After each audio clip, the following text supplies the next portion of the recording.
On today's podcast, So common for clients to come in and ask me these higher level things without mastering the foundations. They're like, what do you think? Mhm. Should I sauna? Should I do coffee enemas? What do you think about, should I take these peptides? And it's like, wait, but you're still overeating and eating too much sugar. You still drink too much alcohol. Like, let's focus on the foundations and build, because I think one of the things I love most about the study of looking at health through the perception of functional medicine is that doing the right thing at the wrong time is the wrong thing. if you're a healthcare provider tired of just treating symptoms and ready to dig deeper into the root causes of health issues, the Vibrant Wellness Podcast is for you. With insider tips, expert interviews, and the latest in biotech research, this podcast will take your patient care to the next level. All right, welcome everyone. So excited for today. Dr. Emmy, how you feeling? I'm feeling good. How about you, Jen? I'm super excited, really, truly super excited, because I get to introduce a true dynamo of change, Carly Pollack, the certified clinical nutritionist, owner of Nutritional Wisdom, and the mastermind behind the Amazon bestselling book, Feed Your Soul. Buckle up, because Carly's journey from battling the sugar sirens, calling, to becoming a spiritual gangsta is a ride that you don't want to miss. I don't know about you, but I can totally relate to this. The battle with body image, the dance with stress, anxiety, the relentless voice inside your head that never seems to shut up. Carly gets it. She's been there, and she's here to share her story. She's a snarky New Yorker with a heart of gold. Carly's got a knack for delivering straight up, no nonsense wisdom that hits like a wake up call and soothes like a friend's embrace. No sugarcoating, pun intended here, just unfiltered, clear as day insights that will nudge you towards your happiest, healthiest self. So let me introduce the wonderful Carly Pollack. Thanks for being here today. Thank you. We're so glad you're here, Carly. I'd love to know, how did you get here? What is really your story, and what was your wellness journey like? I feel like we typically have pain that drives us behind every story, the hero's journey. Yes. I was an extremely anxious child growing up, and I used food to soothe. Therefore, I was battling my weight, my body image. So I would say pretty early on, I took an interest in food and nutrition. And the idea fascinated me that you could change how you felt or how you looked, positive or negative, by what you put in your mouth. And it's funny because even when I was younger, I loved the scratch and sniff food stickers. I loved the cartoons that had the food on it. It's like pretty young. Like the Ninja Turtles loved pepperoni pizza, and I thought that was so cool. I was a foodie, really, since I could remember. So it started that way, and then I went through the traditional schooling, bachelor's degree in nutrition, master's degree in holistic nutrition. As you mentioned, became a certified holistic nutritionist, certified clinical nutritionist. But the the irony of it was that the more I learned from a scientific or functional medicine approach, the more it was apparent that without the behavior modification piece and the mind work, that knowledge was really useless. And so I was searching for all this knowledge at the same time, really struggling with how to put it into practice. I love that. It's almost, I love the acronym ACT, application creates transformation. Sometimes we hear and listen and know so much, but until we actually apply it. And Carly, I want to commend you. I'm kind of stalking you in preparation for this. I went on your Instagram. Like, you are unbelievably raw and vulnerable with your audience. And I'm alluding in particular to one image I saw where you were talking about breast construction, that reconstruction that you were going to have. Like, that doesn't happen overnight for most people. So I'm curious, was this a process for you, or what was that experience like, just to be so open? Even to this day, I mean, we're most of us are on Instagram. I'm on Instagram and just so sick of all the basic health bloggers. Like my Instagram is shopping, health, and food. Mhm. And it's just all the health bloggers that show the perfect angle or only when they're Mm. making that, really cute meal and not showing all of it. And even though we're smart and we understand that that type of stuff is what gets followers, I feel like I can even get sucked into like, wow, she looks this way Mm. her food always looks this way. So I made a decision pretty early on that if I was going to be in the social media space at all, it was going to be in a real capacity. So if I'm showing you a picture of me working out and it looks like I have abs and whatever, I'm showing you that next photo of me hunched over. Or if I'm in a bathing suit and you're getting that great angle, you're always going to see the cellulite on the opposite side of my thigh that I'm particularly not showing in the other photo. Or Mhm. the fact that last night for dinner, I ate tuna fish salad standing up with a spoon. And that what was going through my mind is that I wish that I was eating this with bread and potato chips. It's like that realness that we're missing. I don't want it in a lettuce wrap. I'm going to eat it in a lettuce wrap, but I want it with a bag of Lay's potato chips. Yes. I grew up in Staten Island and that's how we used to eat it. So Yeah. just connecting through vulnerability and honesty, I think is something like it's the feedback that I get the most from people who follow me on social media is that they appreciate how real it is. Mm. Yeah, absolutely. That relatability is very valuable. And I think that's what really sustains your followers, right? I mean, that's what keeps us coming back because we can trust that you're being real with us. Um, okay, so let's get into you talk about conscious eating, Carly. So is this different from intuitive eating? Can you walk us through what do you mean by conscious eating and what does that entail? Conscious and intuitive eating can be used interchangeably. I would say I define it as bringing a mindfulness and consciousness to the intention before, during, and after we eat. Before, we're checking in to see if we're actually physically hungry, what it is the body needs, what am I gravitating toward, checking in with some feedback of how long has it been since my last meal, what do I want versus what do I need. Then during the meal, and of course we do entire weekend workshops on this, but just to fit it into the 2-minute answer. Yes. Then during, really making sure that I'm eating in a calm environment. And again, bringing in the realism. Like a lot of people would think conscious eating is monk like eating, like let's eat in silence and put the fork in our mouth and put it down and not pick it up again until we swallowed our food. That's not real life for most of us. I Mhm. run a business. I have 2 small children. I work from home. I'm back to back with sessions, or I'm preparing for a speaking gig, or I'm writing content. Most of the time, I am eating my lunch while I'm answering emails, while Mhm. I am playing with the kids, while I'm folding the laundry. And I want to teach people how to have an intuitive conversation while doing those other things. And so, even if I am writing emails or having a meeting with my team while I'm eating, during the meal, I have this little mantra, this gentle voice that says, just taste your food. What's Mhm. your food taste like? Chew your food. I love this food. Thank you for this food. So there's just a checking in. And then after you take some inventory, how'd I do? What would I change? And so on. So that's what I consider conscious eating is not eating based on the science of what we should eat, but really checking in with the body and letting the body guide you. Mm. Love that. Mhm. Okay, fair.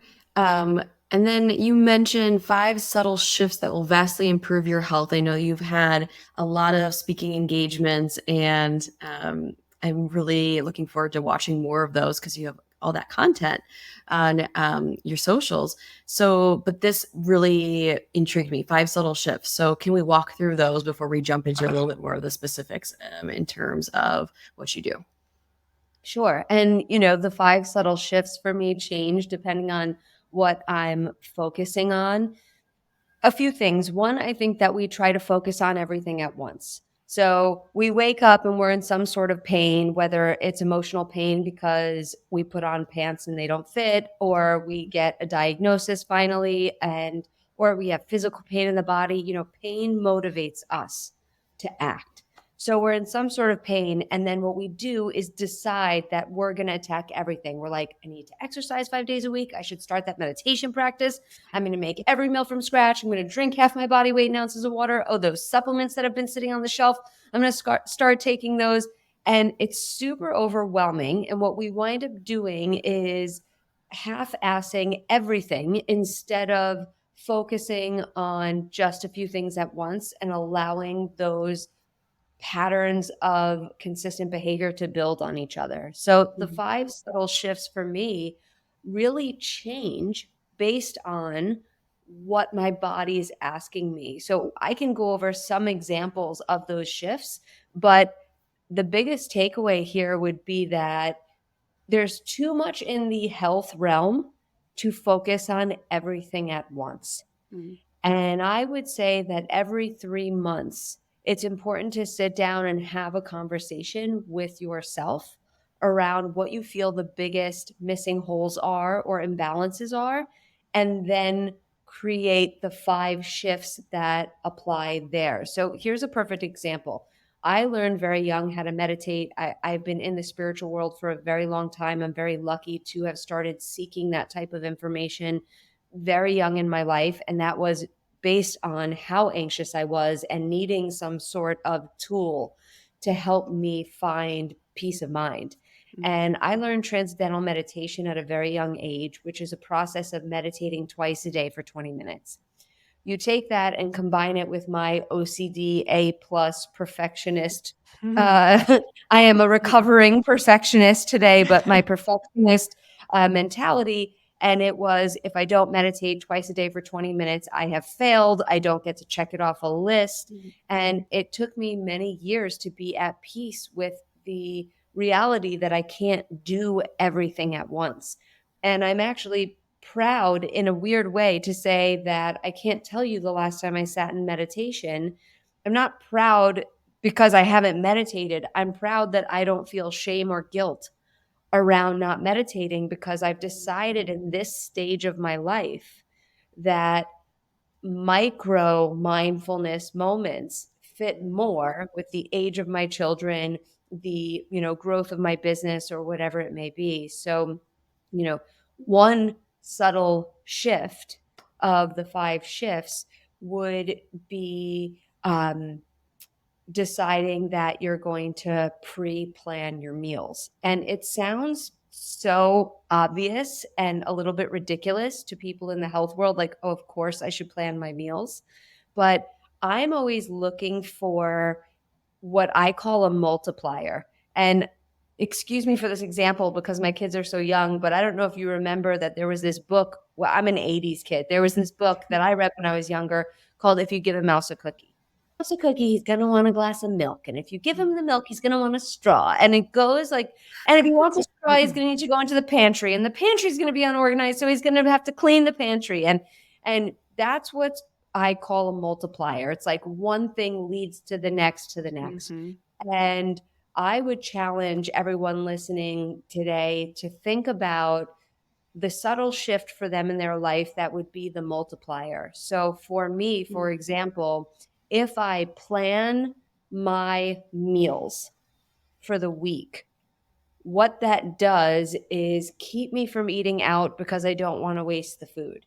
If I'm planning my meals for the week, I am then fitting in my exercise because if I'm eating clean, it makes me want to also exercise. And if and it's like that sort of thing. Yeah. Somebody might be retired and not need to plan their meals for the week because they love every night, you know, coming up with this this, a spontaneous meal. But for me, planning my meals lets everything else in my health routine fall into place. Mm-hmm. Does that make sense? It's a snowball effect. It is a snowball Absolutely. effect. So I write it, I lecture very often about the 5 subtle shifts, or I write in the book about shifts, but my secret to you is that they don't stay the same. My shifts, Dynamic, yeah. yeah, depending on what my body needs.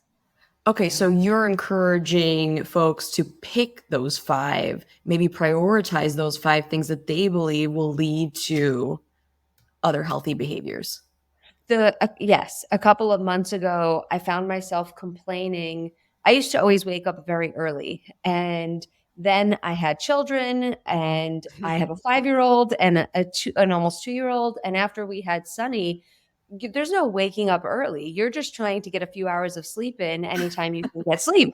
So, I was waking up when the children were waking up, the way that somebody without kids would wake up to their last snooze alarm right before they it's like last minute, no time for anything. Mm-hmm. And it was so stressful. And I found myself complaining that I don't have time for my self-care. And anytime somebody says I don't have time, it's a trigger for me as a coach to look at what their values are, because we make time for the things that we value. So here I am in this place where I go, okay, I don't have time for this, and I have a desire for this. And it's mental BS. I had to see through it and say, okay, what's the shift that would be most important for me right now? And so I only focused on one shift because it was a big one, and it was waking up at 5 a.m. And my commitment was I'm going to wake up at 5 a.m. and give myself 90 minutes before my first kid wakes up. And it was completely revolutionary for me. I mean, getting in 90 minutes of my self-care completely changed my body, my health, my mind, my spiritual practice. So 5 shifts, 3 shifts, 1 shift, depending on where you are when you're listening to this. If 5 seems like, woo, just 5, because you've been focusing on everything, then yes, write down those 5 things and make a plan. But if even the number 5 feels overwhelming, then I'm going to tell you to forget what you feel like you should be doing and focus on one thing, the thing that's going to have the snowball effect. It's like we're living parallel lives, Carly. Like what you're saying is exactly like what I have gone through and had to realize and understand in order to make some pretty dramatic changes. So thanks for sharing that. And it's such a good reminder that sometimes it's such the simplest and most practical steps that have that sort of domino effect that we're talking about. This is why for me it's so important, as a functional nutrition centered private practice, to be really clear that 90% of the work that we do is mind work and the other 10% are logistics. Because how many times have we gone to a doctor or practitioner and received really valid, sound, accurate advice? And if we did that advice consistently, we would absolutely have the outcome that we're desiring. But there are mental blocks keeping us from actually putting those behaviors into action. And then how useful is that information? And we're paying good money for this information. So, we live in a culture that is so behavior modification obsessed. Eat this, don't eat that. Do this, don't do that. Take this lab test based on these results, do this thing. That's all helpful only if we have the mental tools to put it into action in a consistent way. Agree. Yeah, I want to unpack this a bit more, Carly, because the why, I'm sure that's a huge part of your work, I imagine, is figuring out the individual's why.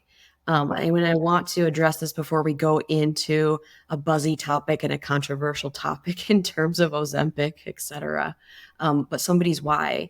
And so it might not be weight loss. And I believe in health at every size. So if we're looking at body composition, looking at lean mass, right?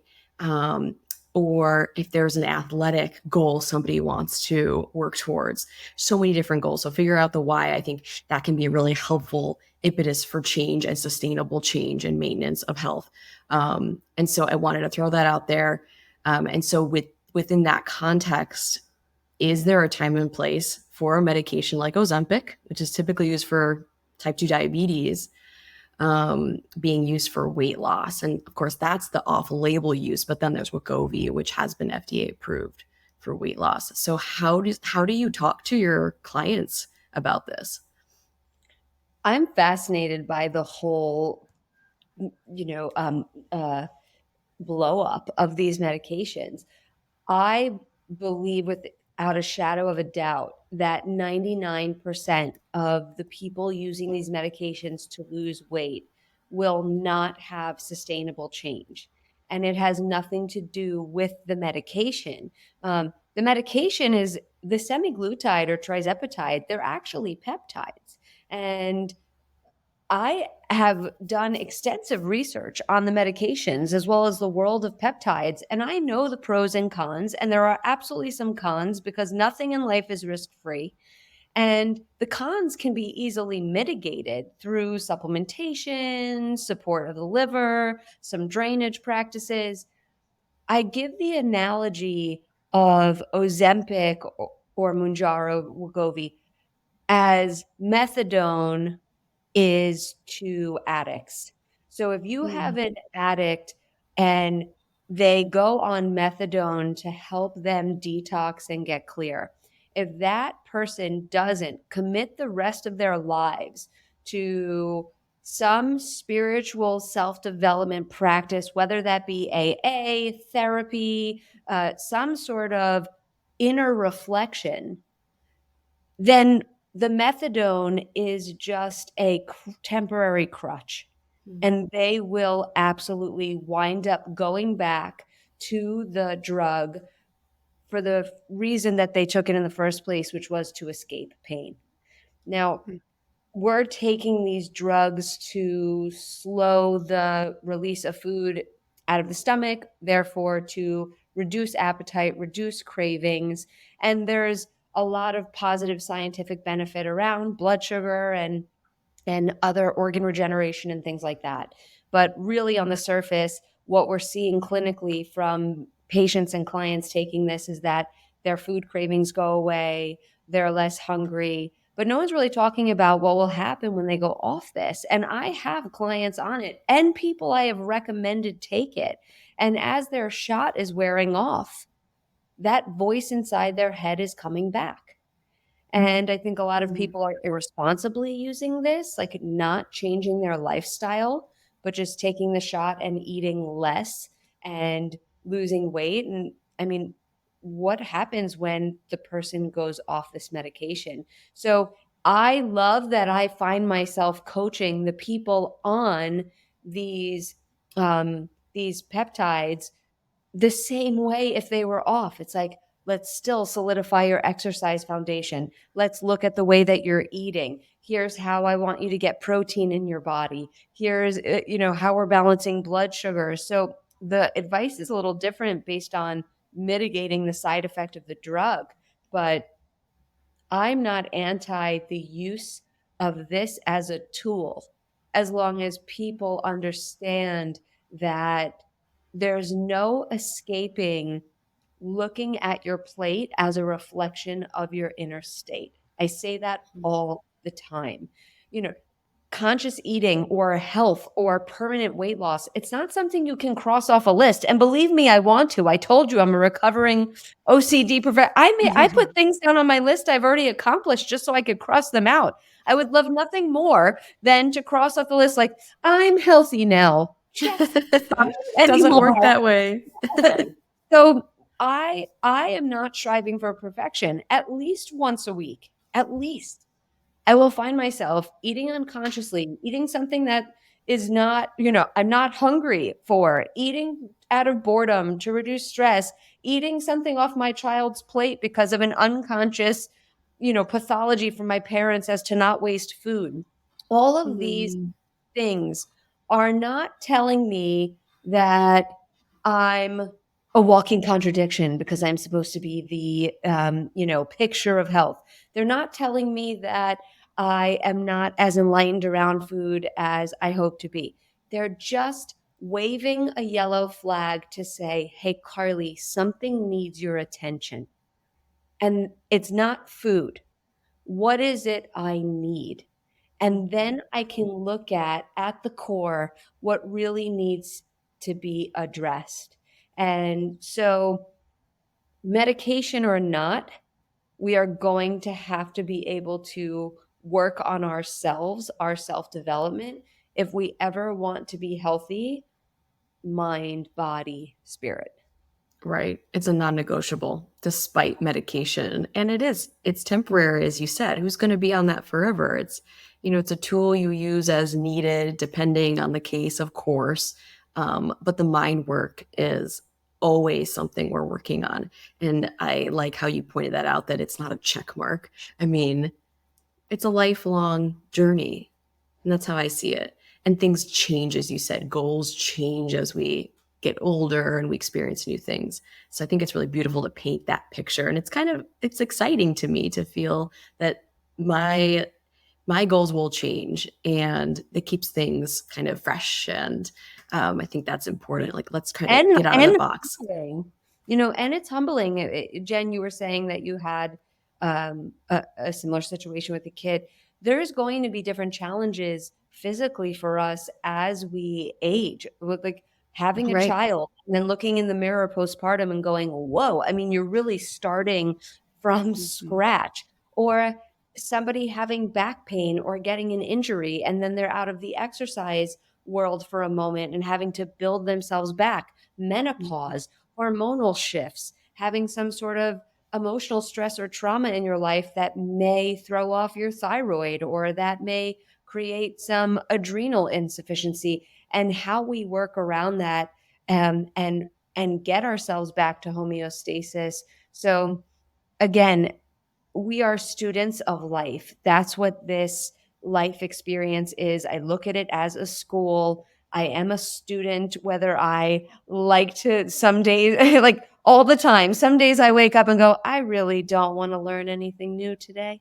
Can I just not learn any lessons today? But we are students for the length of time that we're on this earth, and our bodies, our plates, our behaviors, our thoughts, our emotions, those are our spiritual teachers, not the person we follow on Instagram who shows us Kundalini yoga breathing, but it's really our own challenges and mistakes that I think yield the biggest teaching, and therefore provide the biggest freedom for us. And learning how to listen to that intuition. I think that's really the disconnect for at least many of my patients, where we're teaching them how to listen to what they already have inside, and that pilot light, if you will. So I think we're on the same page there. So now we're talking about connecting with people and to evaluate where they are in their journey. What is your intake process like? I'm really curious. You work with a lot of people who struggle with stress management, obtaining overall wellness. Again, that's a lifelong journey, but they want to make some change because they're in pain for whatever reason, however that may manifest. So what's your intake process look like? And do you screen for compliance issues? Are you screening for disordered eating? How complex do you get? Because my practice is very hybridized in the way that we do practice so much, functional nutrition, follow all of the functional medicine protocols and experts in the field.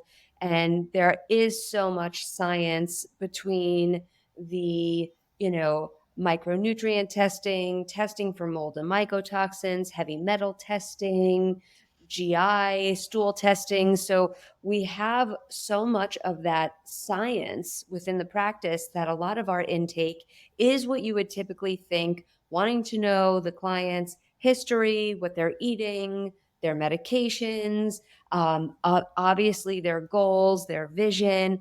But then there is, like you mentioned, the emotional piece. So asking them, where they see their gaps and what they're struggling with. What are the top 3 things they worry about? What is the word or 2 or 3 words they would use to describe their current relationship with food? What are some of the adjectives they use when they look at themselves naked in the mirror? How do they identify?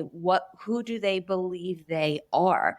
I mean, these are things that really make people think. And I get a lot of intake where someone goes, I don't even know how to answer this. And that's okay, because as a coach, it's my job to listen to what the client is saying, but to also hear between the lines. So I am always thinking in the back of my head as I'm listening, like, what is this person's hierarchy of needs? What are their values?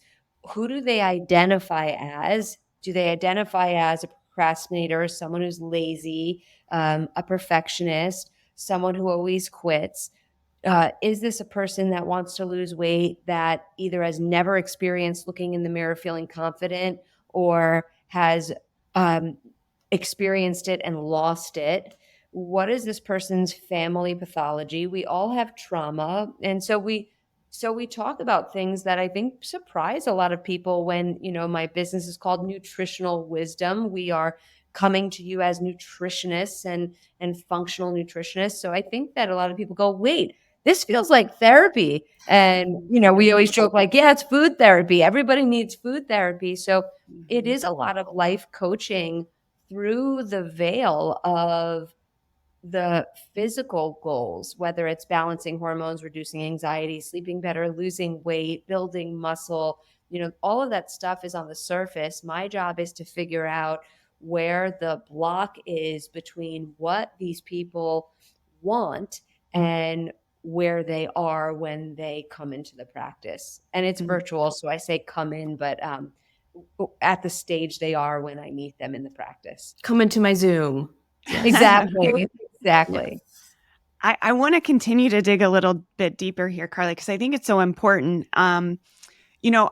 You've mentioned that, a lot of times people have these limiting blocks that they may not even be aware of. How do you peel back the onion and really discover what their why is? Because I would think ultimately, in order for compliance to happen and to hold them accountable, they have to have that deeper why. So what is your process for really digging in there? The very first question I ask someone within seconds of meeting them for our first session is, if you could wave a magic wand, what does your health look like? What does your relationship look like?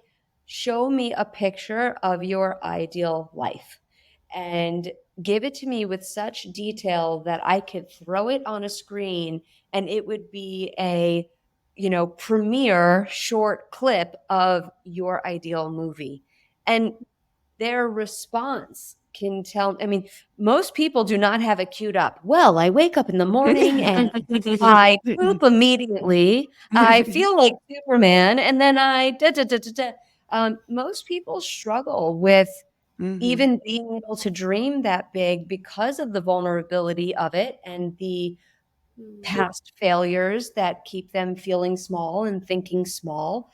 And a lot of people don't feel like they deserve it. So in the struggle of being able to present that to me, there's a lot that I can see. And most people will go into what they don't want because that's what is their present and it continues to draw them back. So they'll go, well, I wake up now and I feel this. So you'd be surprised how much information that question can give you, even when not answered directly. I bet. Yeah. I was That's thinking the same brilliant. thing. Sometimes we don't even know or allow ourselves to dream, like you're saying, to that ideal world and what we want. So it really does take more of a counselor or therapist to really pull that out of them. So And I want to speak to something you both mentioned, which is so important about somebody knowing their why. And I want to go one step beyond it because for anybody listening to this, and myself is included in this experience, and I'm sure you both have also experienced this, yes, there are a huge majority of people that are not clear on what they want in the future. They're only wired for what they want right now, which, as we know, we are primordially wired from a survival standpoint for instant gratification. Survival is in the here and now: water, shelter, food, safety. And so doing the practice of what is this for? What is your why? And then going 3 layers deeper. There may be so many of us that go, well, I want to look good in a bathing suit. That's my why. And I know that that's a surface level why. That is, I want positive feedback through the eyes of others, which is really how we're taught to answer the question of, am I enough? Am I good enough? Am I lovable enough? Is what I have to say valid enough for other people to listen? I mean, that is the universal question as humans that we are here to ask. And looking good in a bathing suit is something we all want, but I would then say, well, Jen, why do you want to look good in a bathing suit? Why? Why? Well, I want to feel confident. Why do you want to feel confident? Because, I want to be happy. Why do you want to be happy? And it's really getting to that core why, which I find that most people come to the same thing, which is, we live this one life and it's short, and I want the best of the best. I want the best experience. I want the best shot at joy and at happiness and at peacefulness, which is what we're all after. That being said, don't you notice that sometimes your why is clear and you still sabotage yourself?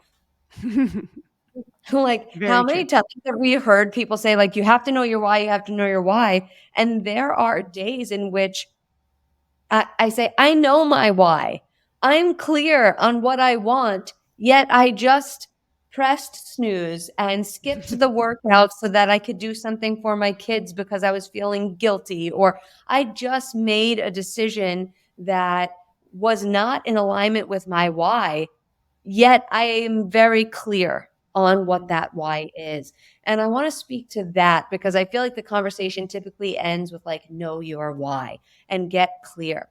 I think in this culture, we are all really stressed to a level that we perhaps have normalized. If you just even look at the state of the world, and that there really would have been no way for us to ever know what was going on in Hawaii or another country, or the wars on the other side of the world, that we weren't really structured mentally to be able to handle the weight of the century that we're living in, the state of the environment, not to mention the day-to-day stressors of just being in whatever life stage you're in. And I use the analogy quite often of your cell phone battery, and how if you don't plug it in at night, we've all had that experience. You wake up, you go, oh crap, I didn't plug in my phone. You start at 40%. And by the afternoon, no matter how important that call is, when your battery is at 0%, like, it's shutting off. There's no way unless you plug it back in. And I think that quite often, if I know my why and I'm clear, but I am too drained because I didn't, and I almost hate to say the word self-care because we know it's so overused right now, but just for lack of better term, because I was not incorporating self-care, that I was at zero. Discipline and clarity yields discipline, but discipline takes a tremendous amount of energy. And we're expending energy all day long, even when it's positive things like sitting in traffic, writing an email, even having fun with your kids, or dealing with screaming kids before school. Everything takes energy. And what about the healed trauma? It's almost like all of the apps are up in the background. Like, if your nervous system is stuck in a sympathetic dominant state, which most of ours are, it's almost like there's something pulling from that cell phone battery without you even using it. And so quite often when I am in my own self-reflection and inventory of okay, is this about my why and I'm not clear? I go, no, okay, I'm clear on this.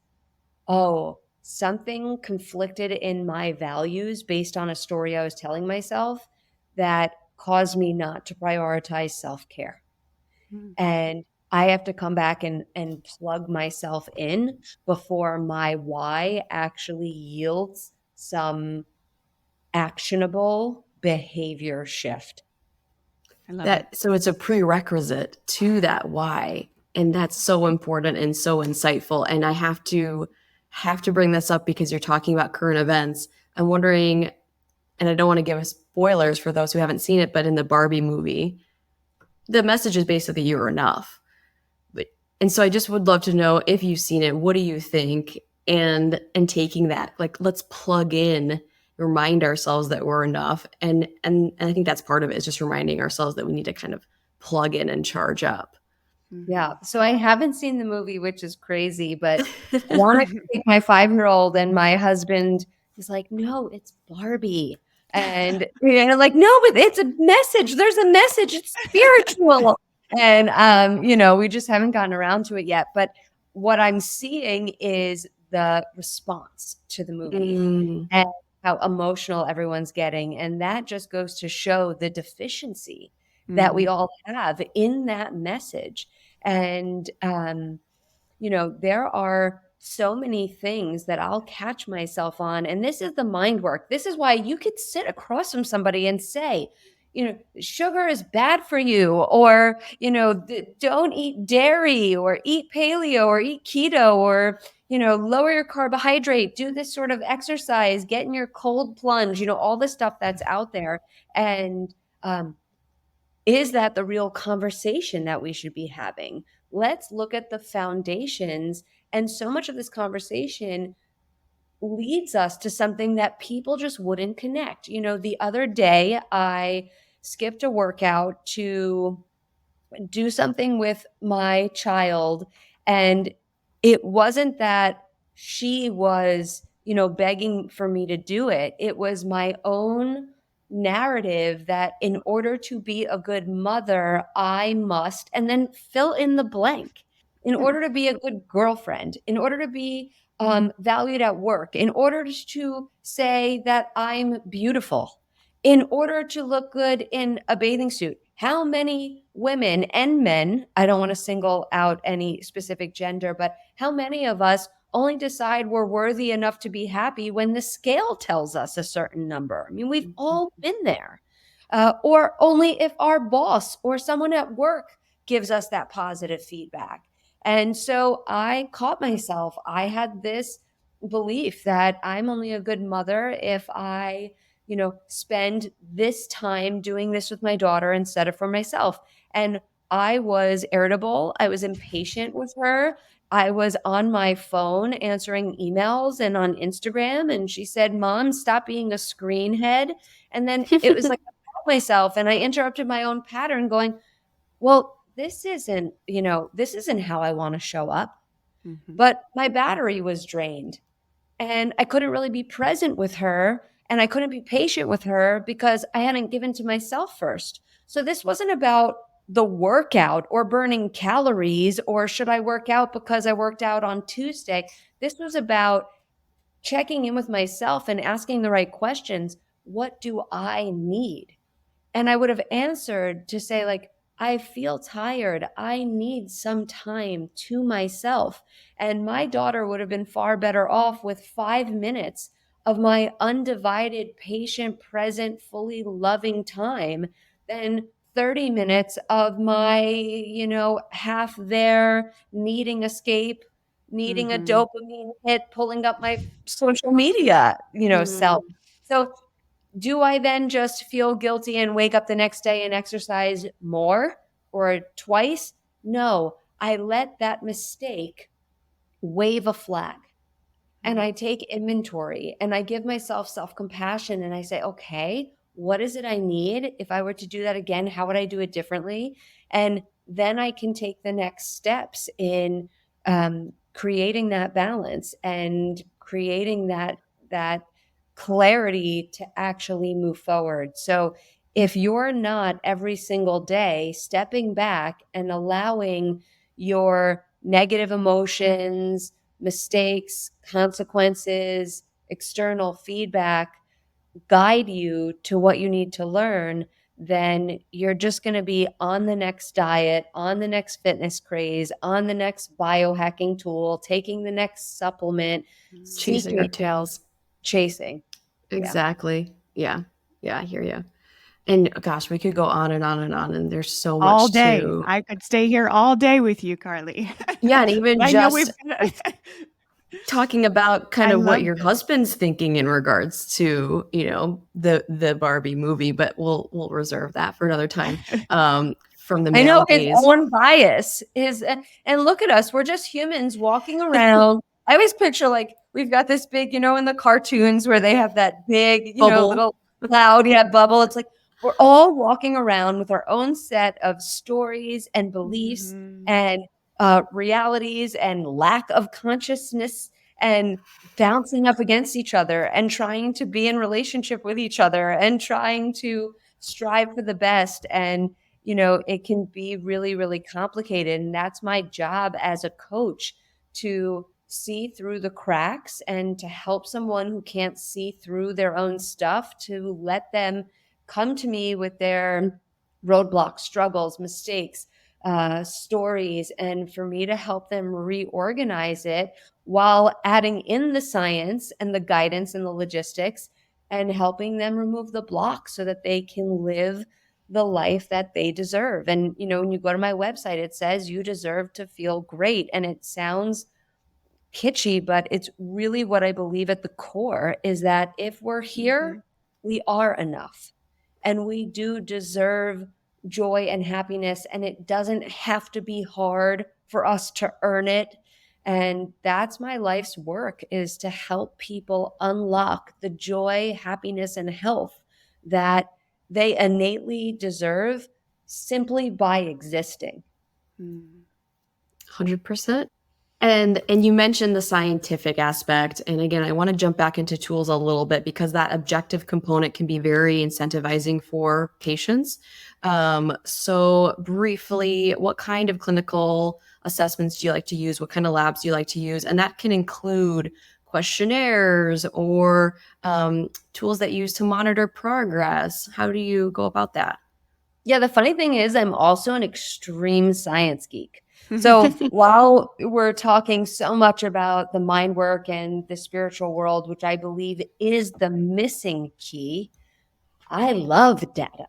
And, there are a series of labs that I run on myself and my family every year. I will once or twice a year do the micronutrient test by Vibrant America, because I like to tailor my supplements. I think the supplement world is very confusing, and I want to know what to take and nothing more. I want to know the amount to take. I think most people are not compliant with supplements because they are a little unsure. Is this what I need?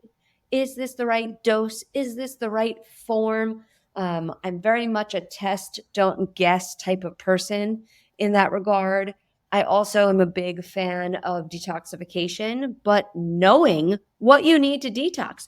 Don't do a heavy metals cleanse if you don't have a buildup of heavy metals. So I very much like the Quicksilver heavy metal testing.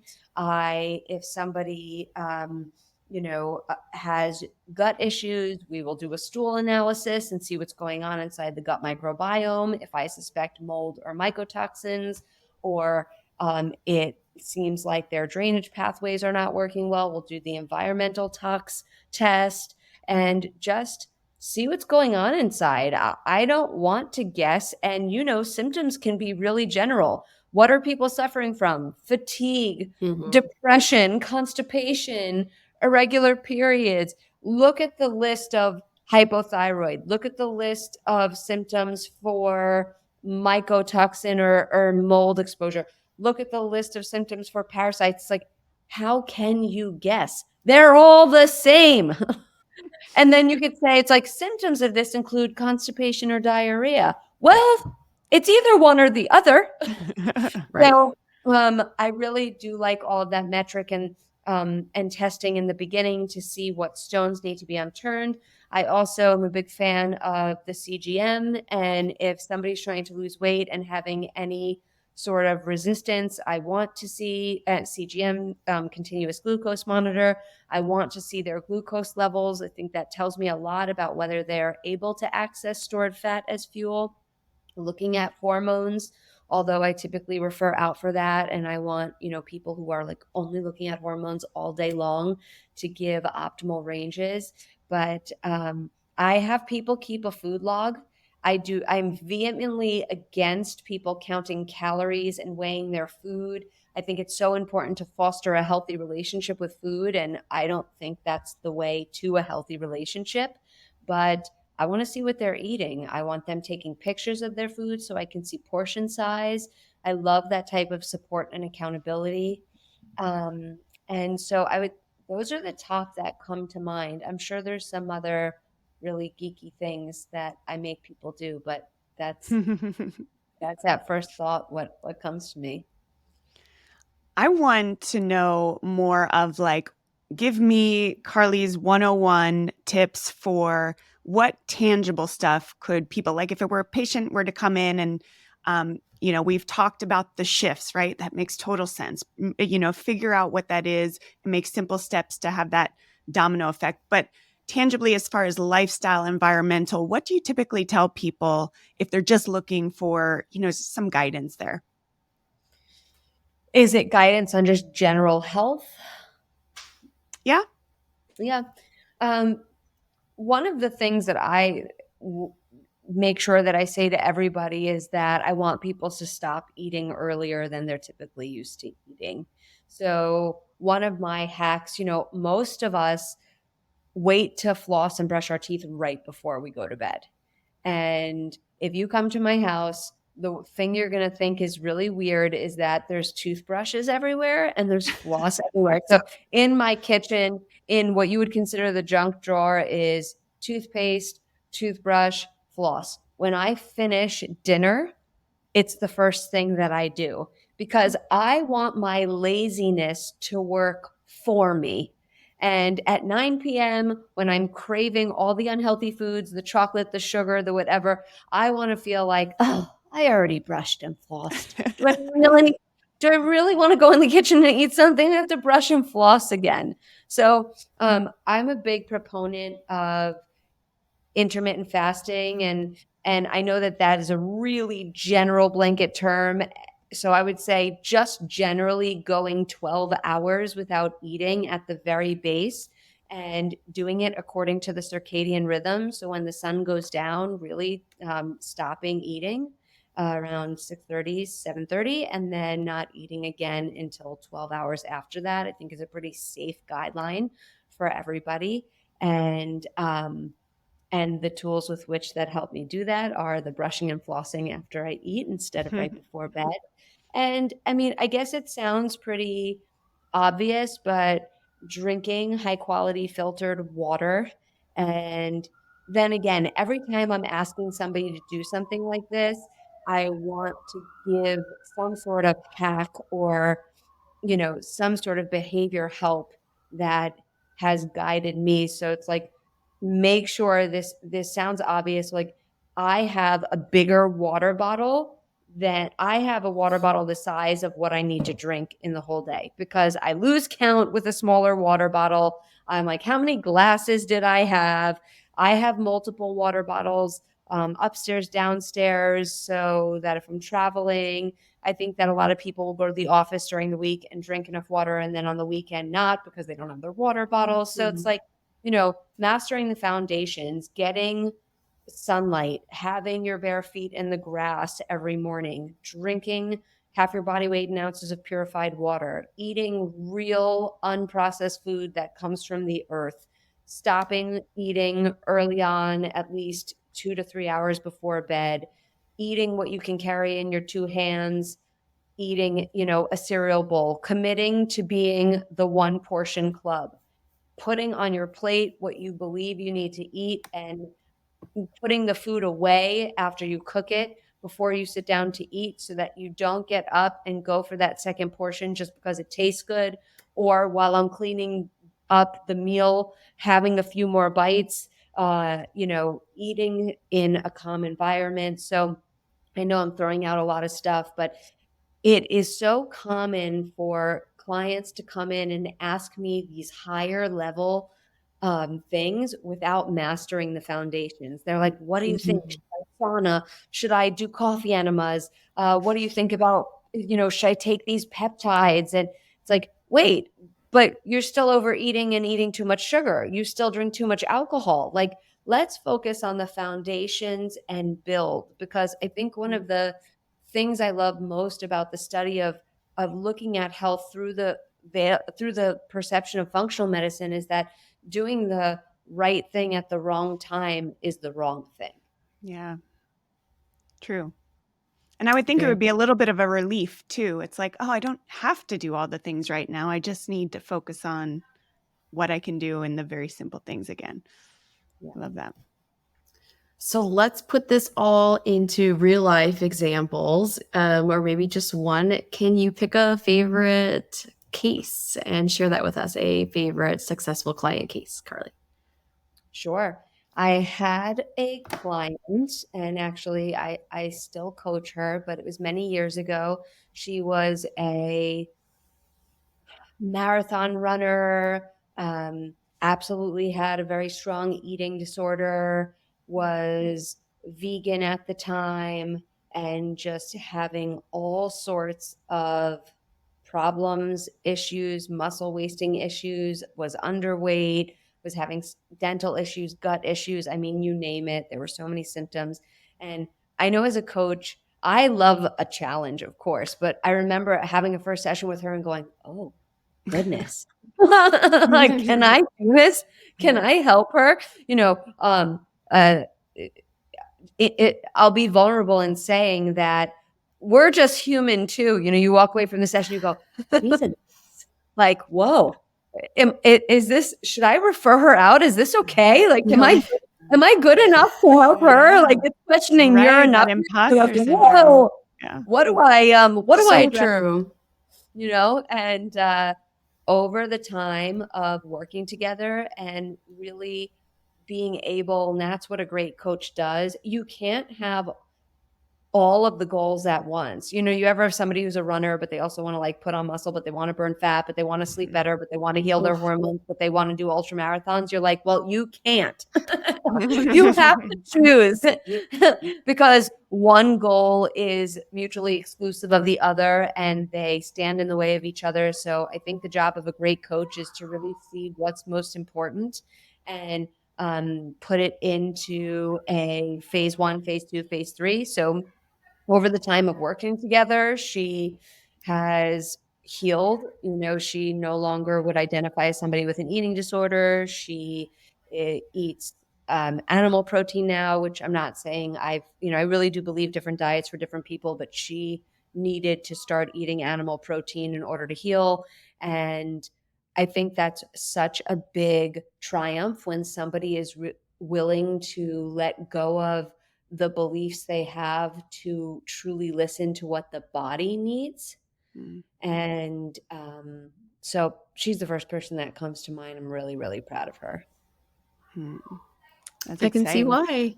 Okay, Carly, we're going to wrap it up. You've given us so much. And I always say this, but I could have these conversations all day long. And you're so articulate and insightful, and you've shared so much wisdom surrounding this larger conversation of not just what is our why, but how can we really recharge? How can we support? And so it's been a really, really wonderful conversation. Thank you so much for being here. Before we let you go, Carly, will you be so willing to engage in our rapid fire questions so that we can learn more about you personally? Yeah, it's fun. Let's do it. All right. So, one thing, if you could go back in time, what would you tell your younger self? Don't be so upset about all the breakups. I love it. You won't care about them true. once Yes. you find the right one. Yes. I love that. I love how succinct, just full stop. Great. You said rapid fire. I know you follow directions. It's great. And it makes it more profound that way. Okay. Favorite way to spend your alone time? Either reading a fictional book or watching episodes of Sex and the City. Oh my gosh. So it's so funny you said that, Carly, because my next question was, what are you reading or watching right now? Oh my God, that's so funny. I'm reading a book right now. So I'm one of those people that can read multiple books at once. So I just finished a book on peptides because I'm very interested in peptide therapy. And so I finished a book on that. And I'm currently reading a fictional book by Taylor Jenkins Reid called Carrie Soto is Back. And it's about someone's tennis career. And this year I picked up tennis as a hobby. So I'm reading that and I'm like in that world of tennis. I love it. Well, thanks for being such a good sport, Carly. Again, just to echo what Dr. Emmy said, it's been amazing. I truly feel like our souls are connected a little bit because I'm living through you in everything that you said. I just feel like the words grace and compassion were like woven throughout the entire conversation. Tell the listeners where they can find you, your website, your social handles, if you will. Sure. I'm on Instagram at Carly Pollack. You can go to my website, either carlypollack.com or our private practice if you want to know more about coaching, which is nutritionalwisdom.com. And actually, we're going to offer all of the listeners, watchers today, 10% savings on our Wellness Starter Program, which is the way that everyone begins coaching with us. And so if you call or contact us through the Nutritional Wisdom website, you'll just mention this podcast and we'll offer you the 10% savings. Amazing. Thank you. And we'll have all that in the show notes for our listeners. So keep an eye out for that. All right. Well, thanks again. And until next time, stay vibrant, everybody. Thank you so much for being here today. Don't forget to leave us a review and subscribe so we can continue to pay it forward together. And remember, the key to longevity is knowledge. Keep learning, growing, and tuning in to the Vibrant Wellness podcast to discover the latest insights and strategies for optimal health. Join us again next week. Just a reminder, this podcast is for educational and informational purposes and is not a substitute for professional medical advice, diagnosis, or treatment. The views expressed by guest and host are their own and do not necessarily reflect the official policy of Vibrant Wellness. As always, consult your healthcare provider before applying any recommendations that you heard here today.